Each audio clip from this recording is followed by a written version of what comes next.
Stoke. The Newsround on Off the Ball. With Gillette, we don't just play the game, we change it. Gillette, made of what matters. This is News Talk. Hello there, you're very welcome along. Joe Molloy with you this evening. Sam Bennett has capped off a memorable few weeks in his life on the Champs-Élysées yesterday afternoon. We'll bring you his interview from OTB AM this morning with Adrian. Less fun for Leinster and Ulster at the weekend. Stuart Barnes and Liam Toland with us just after 8 o'clock. No Irish side in the semi-finals for the fourth time this century. And then the football show. Gold Bonanza in the Premier League. We had 39 in 8 games over the weekend. Merseyside feeling pretty happy. Some reflection maybe ongoing around Old Trafford and Stamford Bridge. Man City play Wolves tonight at 8 o'clock. We'll have Pat Nevin on the show after 9. Also on the football show, Stephanie Roach will talk Ireland against Germany. 53106 is the text number. We are at Off the Ball on Twitter. You are very welcome. Ronan Mullen, by the way, will also fill us in on injuries aplenty this weekend in the NFL. And if you're looking for some US Open talk, we have no room tonight. But fear not, Bryson fans, Paul McGinley is locked in for tomorrow evening. So Paul McGinley will talk US Open on tomorrow night's show. There is just too much sport to get through. Richie McCormack, good evening. Joe, how are you? Very well. Adrian Barry, hello to you. Welcome back, Joe. So hit us, Adrian. What caught you over the weekend? Well, I tell you something. I don't know if news has reached Winged Foot yesterday, or wherever the hell he's, or today, wherever he's found himself today. But no room for the golf. Wow. I mean, the ultimate snub. I'm sure once he gets wind of it, he's going to be, this will be another one for the little black book of Bryson DeChambeau. I'm shocked, Joe. I almost stormed out of our production meeting. I can well imagine. Not impressed. I'm surprised you're here at all. It's under serious duress, but here we are anyway. Hey, it's not every day, I guess, someone wins the green jersey for Ireland. So Sam Bennett was on OTB AM this morning with Jaron Owen, 7:30 every morning on all our social channels. So we thought we'd bring you some of that around 7:30 or so. And also, Adrian, it's not every day Leinster lose a match this season. In fact, Saturday was the first. Boy, did they lose that first half. Oh, my God. It was like it's just not what you expect when you're looking at that team. I will say, and I'm on record having said this on OTB AM over the last few weeks, like they weren't really hitting their straps in the way that you expect Leinster to see since they came back since the lockdown. Like one of the best performances they put together was from the B team against Ulster, which was like Leinster Light, obviously. Leinster's B team against Leinster Light a few weeks ago. But you just don't expect to see that level of underperformance of them. And you know, like the game was done at half time, wasn't it? But even for all that, then they stormed back into it, and I thought they were actually going to go ahead and win this thing now. But yeah, it just wasn't. And do you know what? Like that Saracens group are so unlikable as well. That really was not helping things. They were not a team that afterwards you were given the old cliche and you were like, oh, you've done well now, go on ahead and win it. You were like, I really hope you get stuffed in the semi-final. Leo Cullen used the word spooked several times about Leinster's performance in the first half. I mean, I guess you would be if your scrum is being annihilated for a start. 7 penalties at the scrum. And then just a general sense again that we were watching another of these Anglo-Irish affairs, be it Ireland or Leinster and Sarries or England. And Irish teams of late are struggling to cope. And the scoreboard pressure, again, I mean, the Pro 14 is just too easy for Leinster. Maybe that is a factor here.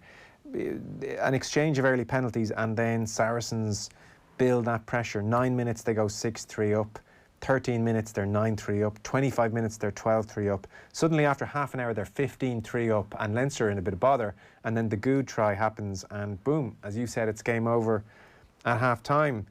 And it's a really strange one for us to try and analyse, because Leinster were beaten in the European Cup final last year by Saracens. They go and win 25 odd matches. And then this is the first, you would have to say, the first real test again. And they lose in really disappointing fashion. And, you know, we spend so many weeks here where Leinster's B team wins a Pro 14 match, you know, and Josh van der Fleer has 1,000 tackles and they just all look brilliant and they're on the front foot and they're comfortable. Or, you know, even in the group stages of the European Cup, Northampton come to the Aviva. They're not interested. They get trounced, you know, with 30, 40 points on the board. And, you know, we're sitting here going, geez, can Leinster get any better? And is it the Crusaders? Is it Leinster? Who's the best team in the world? I don't know. And there may just be, and I know Stuart Barnes is of this opinion, and we'll talk to him after 8 o'clock, Adrian, there may just be a level of delusion when it comes to just how well Leinster go against cannon fodder in the Pro 14 at the moment. It's a fascinating question, and part of the massive difficulty I have with all of this thing is that Saturday's game marks the end now of this rivalry, and that's, I think, the biggest frustration for everybody, whether you're like involved in the team or not. That like that Saracen team is gone now, effectively. Like they're disappearing effectively off the face of the planet from a European perspective for the next 2 years. So we're not going to get to see that rivalry. Like I don't really buy them. Are Leinster at this level? Are they really like the Saracens are a cut above? Like I'm not sure. You are talking about the two best teams in Europe, really, aren't they, over the last sort of 5 or 6 seasons? Yeah. Like everybody is.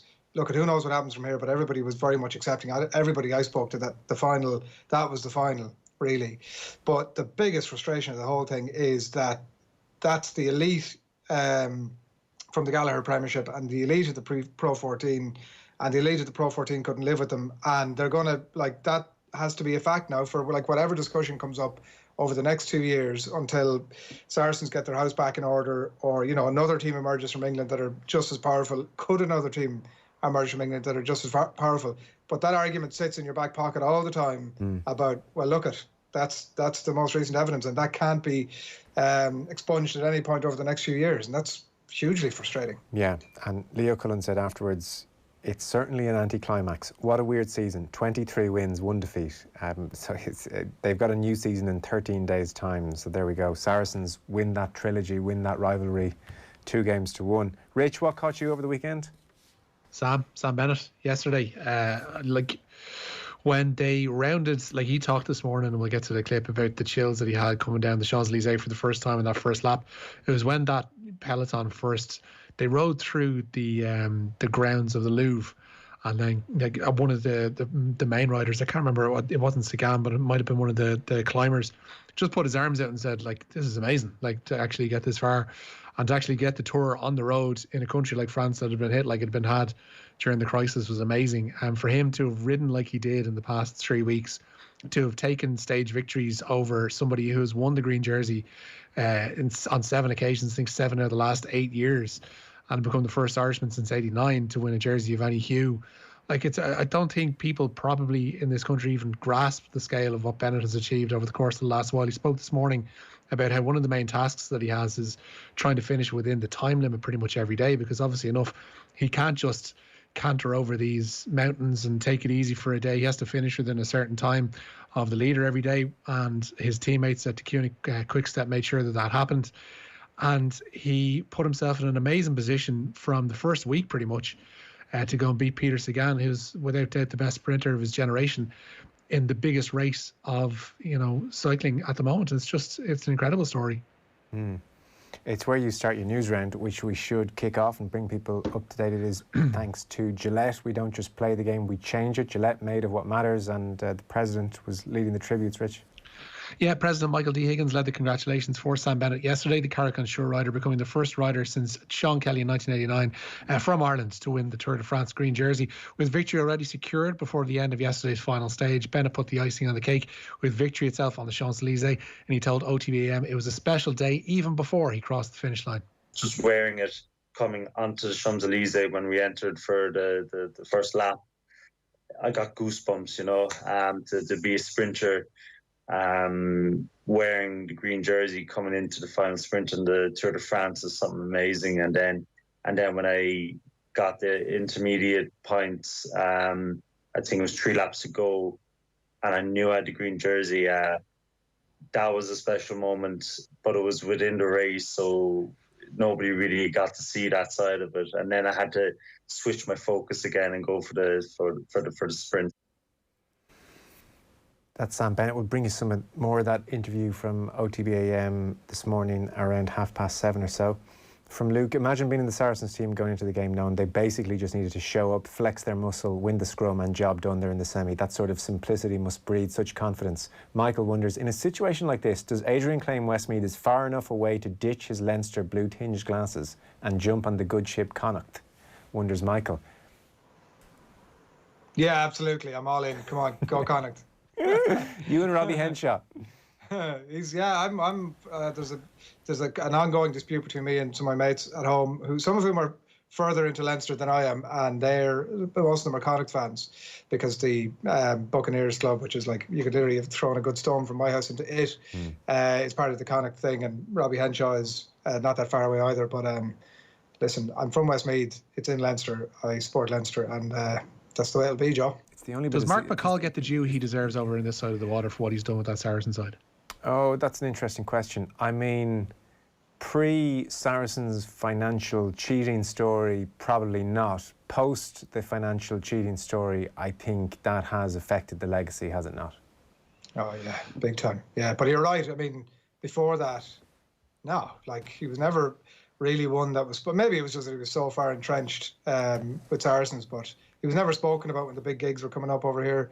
Like, he's still not spoken about in that regard. And I think Joe is absolutely spot on that it all comes with a giant asterisk now. Lads, Brad Barrett, Jamie George, the Vunipolas, Rhodes, munching Leinster, delicious, says John in Limerick. Not surprisingly. No. And Shane and Cavan, come on, Joe, just finally call it. Irish rugby as a whole is not good enough. Shane, this is me officially calling it. Irish rugby as a whole is not good enough. There, I've done it, Adrian. I'm on the record. I don't think that's right. Like, I mean, that's just such a... People want to draw these massive conclusions about, like, Irish... Even, like, I don't know, let's not bring up the World Cup, but, like...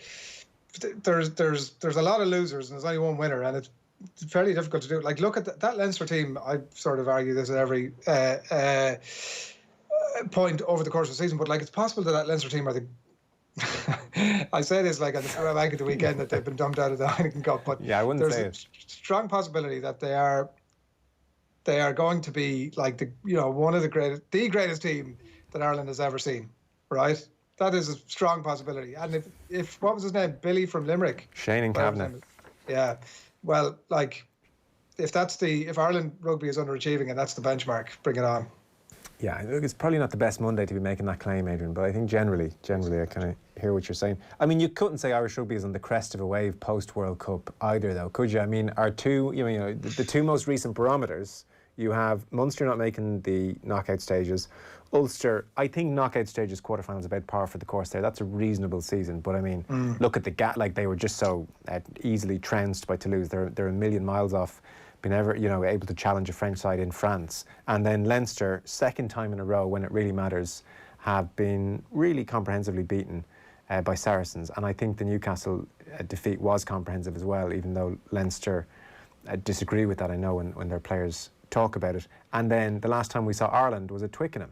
And again, that was annihilation. So, I mean, you couldn't say it's crest of a wave stuff. No, well, you couldn't say that. I do think that we're been badly let down by the other provinces at the minute. Like, as I said, like, I mean, there is, I mentioned jokingly about Leinster Light earlier on, but like, they're being totally propped up by the talent that's pouring out of that Leinster team. Like, and do you know, there's a part of me, and this sounds even more ridiculous now, and anybody who's sort of like, I certainly wouldn't consider myself to be from a traditional rugby background, so I don't fall into that category, so I feel okay with making this point. But like, even part of me looking at the game on Saturday felt really positive for, I mean, maybe Ryan Baird specifically, but for some of the players and talent that's coming through there. The international season is very difficult to draw any conclusions about because we don't know where the hell we're at. Rich, football this evening? Yeah, plenty of it as well. They're into the second half and, in fact, approaching the hour mark at Villa Park, where it's still Aston Villa 0, Sheffield United 0. United had John Egan sent off after just 12 minutes for grappling with Ollie Watkins as he looked through one-on-one on goal, and also saw a John Lundstrom penalty saved by Villa's new keeper, Emi Martinez. Scoreless, it remains coming towards the hour mark. Manchester City's Premier League campaign begins at 8:15. They've got a tricky test away to Wolves to start off with, and no Ilkay Gundogan for City after the German midfielder tested positive for COVID-19. Shamrock Rovers looking to re-establish an 8-point lead at the top of the SSE Electricity Premier Division this evening. A 7 o'clock start there was at Tallaght Stadium. Just checking the score there, and it's still scoreless between Rovers and Waterford FC. 4 games tonight in the First Division. The leaders Bray are away to Cove. Third place Cabinteely host Galway, and fourth place UCD are away to Longford. Elsewhere, Wexford host Athlone, and all 4 of those games kick off at 7:45. Yeah, the John Egan sending off was very soft. Jamie Carragher was livid about it at half-time. We'll obviously keep you up to date on City against Wolves. Pat Nevin and Stephanie Roach with us between 9 and 10. DeChambeau then, Rich? Yeah, he says his US Open win goes some way to proving he's not just a one-trick pony. The big hitting American topped the field at winged foot on 6 under par, 6 shots clear of Matthew Wolff. Rory McIlroy had to content himself with a tie for 8th, finishing the weekend on 6 over par. DeChambeau was asked afterwards if he feels he's changing the game of golf. I think I'm definitely changing the way people think about the game. Now, whether you can do it, that's a whole different situation. There's going to be a lot of people that are going to be hitting it far. Matthew was hitting it plenty far today. A couple putts just didn't go in for him today and kept the momentum on my side. So he's definitely got the firepower and the strength to do it. You got to be looking out for him in the future. There's a lot of young guns that are unbelievable players, and I think that this next generation is coming up into golf. Hopefully we'll see this and go, hey, I can do that too. Adrian, I know you're partial to the golf. Did you watch any of Bryson? Yeah, I watched a good bit of it yesterday.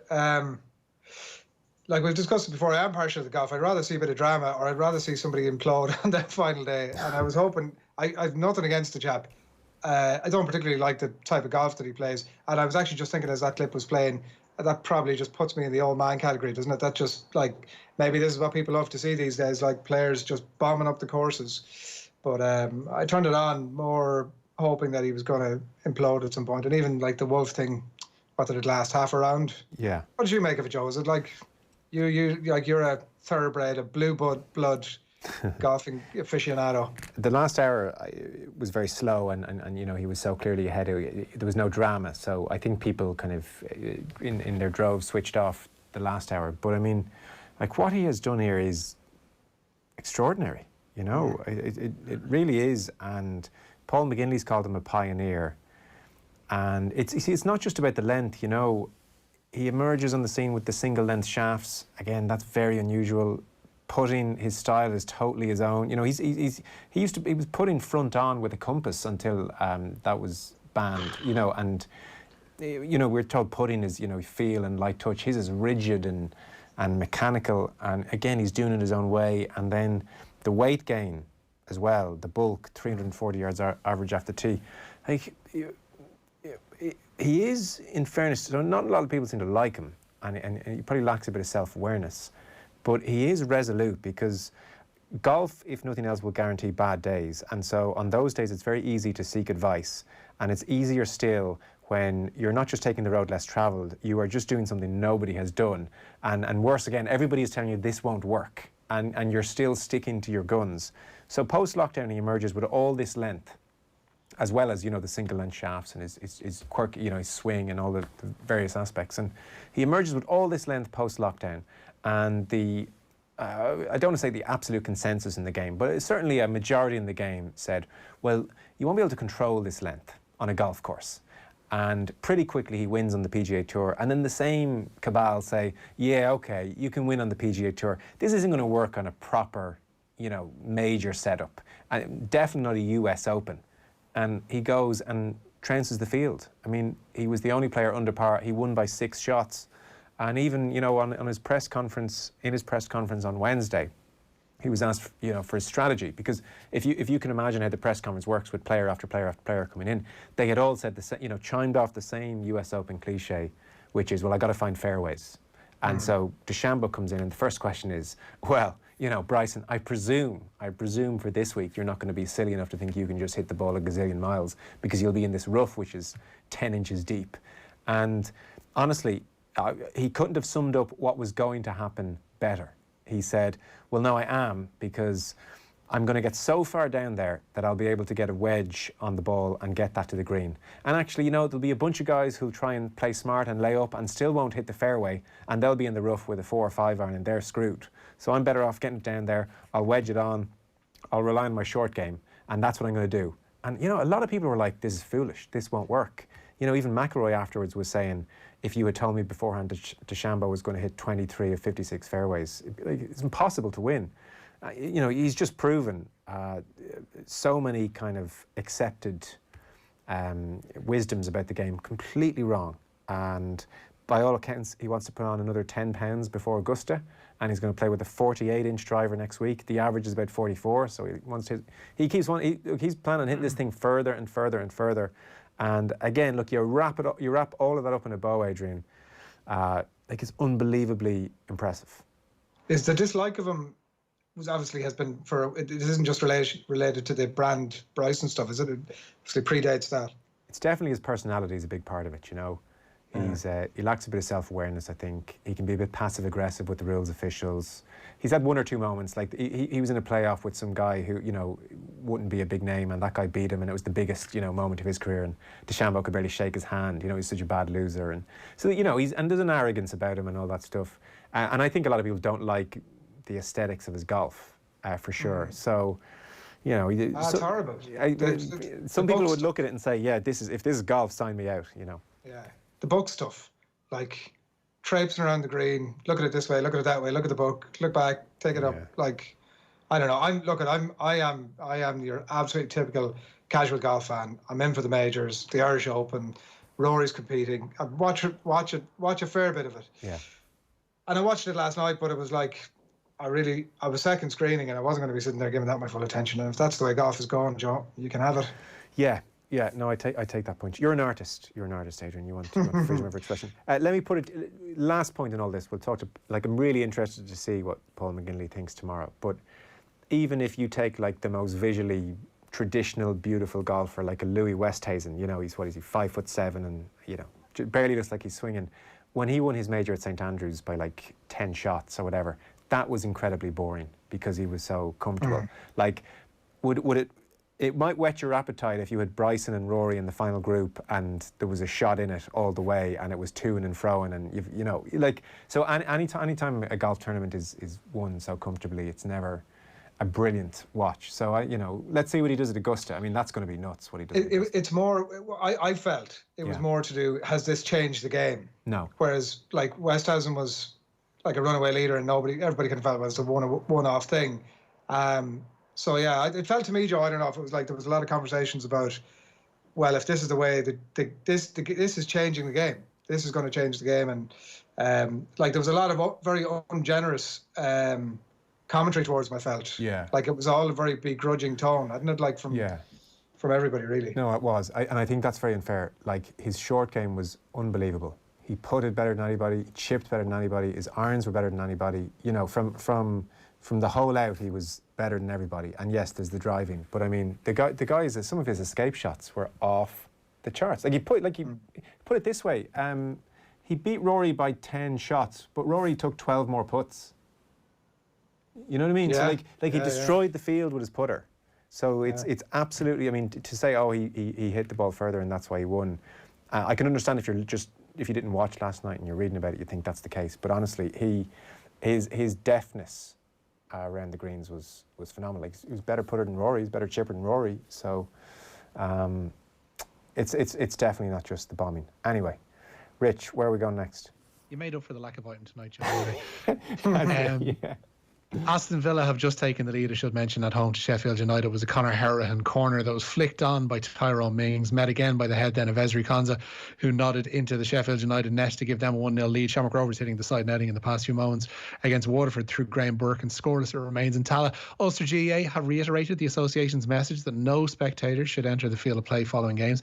The statement comes in the wake of Dungannon's emotional win in the Tyrone Senior Football Championship final on Sunday. Dungannon Clark's penalty shootout victory over Trillick was the club's first senior title in 56 years, prompting understandably wild celebrations among the club members. Northern Ireland's First Minister Arlene Foster was among those to call on Ulster GAA to act upon those scenes. For just a moment, I thought you were going to say she was amongst those running onto the front and centre, scarf around the head, loving life. She's a GAA fan, we know this. Yeah, she absolutely is. Yeah, she convert. Any last story you want to bring us then? Robbie Brady, a doubt for the Republic of Ireland's Euro 2020 playoff with Slovakia next month. The winger taken off 5 minutes from half-time in Burnley's defeat to Leicester on Saturday. His manager, Sean Dyche, says Brady is suffering from bruised ribs sustained initially while on international duty. And I guess to rub salt into those Leinster wounds, finally, Saracens flanker Michael Rhodes has been cited for allegedly striking Robbie Henshaw with his head. The incident in question happened in the first minute of Saracens' win on Saturday. Rhodes will face a disciplinary panel tomorrow and could miss their semi-final with Racing if he's found guilty. The 32-year-old went on to put in a man-and-a-match performance in Sarri's 25-17 win at the Aviva. Ferguson Dublin, lads, I'm not having this rubbish if Sarri's been miles ahead. For Saracens, read Man City, PSG or Leipzig. They bought all around them, they broke the rules, they took relegation rather than let the authorities look at their finances. They are corrupt, I hope they get stuffed. It is bad for rugby if they win the Heineken Cup. They should be stripped of it anyway, says Ferguson Dublin. And Pat, lads, Bennett, incredible. Saturday's time trial, amazing TV, one of the greatest stages ever on the tour.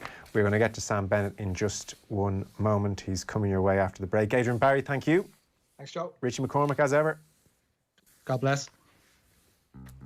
The News Round on Off the Ball. With Gillette, we don't just play the game, we change it. Gillette, made of what matters.